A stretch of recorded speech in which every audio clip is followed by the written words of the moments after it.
நம் சூரிய குடும்பத்தில் நீர் எத்தனை கிரகங்கள் இருக்கிறது தெரியுமா? உயிர் வளரக்கூடிய கிரகங்கள் வேறு உண்டா? பனி, உறைந்த நீர், வாயுவான நீர், எந்த கிரகங்கள் இருக்கிறது? வாங்க நம்ம சூரிய குடும்பத்துக்கு ஒரு குவிக் விசிட் செய்யலாம். பூமி மேற்பரப்பில் கடல்கள், ஆறுகள், ஏரிகள், பனிப்பாறைகள் உள்ளன. நிலையான திரவ நீர் இருப்பது ஒரே கிரகம் பூமி, செவ்வாய். இன்று அது ஒரு வறண்ட கிரகமாக தெரிகிறது. ஆனால் வடக்கு தெற்கு துருவங்களில் பனிக்குட்டைகள் உள்ளன. மேற்பரப்புக்குள் உறைந்த நீர் இருக்க வாய்ப்பு உள்ளது.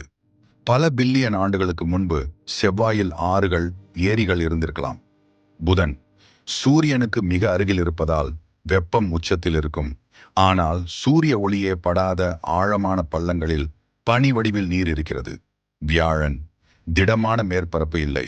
ஆனால் அதன் பேரழுத்த வளிமண்டலத்தில் நீராவியும் பனித்துகள்களும் உள்ளன. சனி சனியின் வளிமண்டலத்திலும் நீர் உள்ளது. ஆச்சரியம் என்ன தெரியுமா?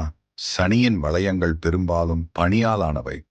பனிக்கிரகங்கள் யுரேனஸ் மற்றும் நெப்டியூன். இந்த கிரகங்கள் நீர், அமோனியா, மீத்தேன் பனியால் அதிகமாக உருவானவை. உள்ளே அதீத அழுத்தத்தில் வித்தியாச நிலைகளில் நீர் இருக்கிறது. வெள்ளி மேற்பரப்பில் திரவ நீர் இல்லை. வெப்பம் மிக அதிகம். ஒரு காலத்தில் நீர் இருந்திருக்கலாம். ஆனால் அது முழுவதும் விண்வெளிக்கு ஆவியாகி போனது. இறுதி உண்மை, நம்ம சூரிய குடும்பத்தில் பல கிரகங்களில் நீர் அல்லது பனி உள்ளது.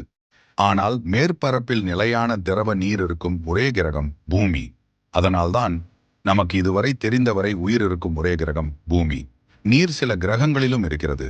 ஆனால் உயிர் வளர நிலையான நீர் உள்ள ஒரே கிரகம் பூமிதான். ஆச்சரியம்தானே? இன்னும் பல விண்வெளி தகவல்களுக்கு மறக்காம சப்ஸ்கிரைப் பண்ணுங்க.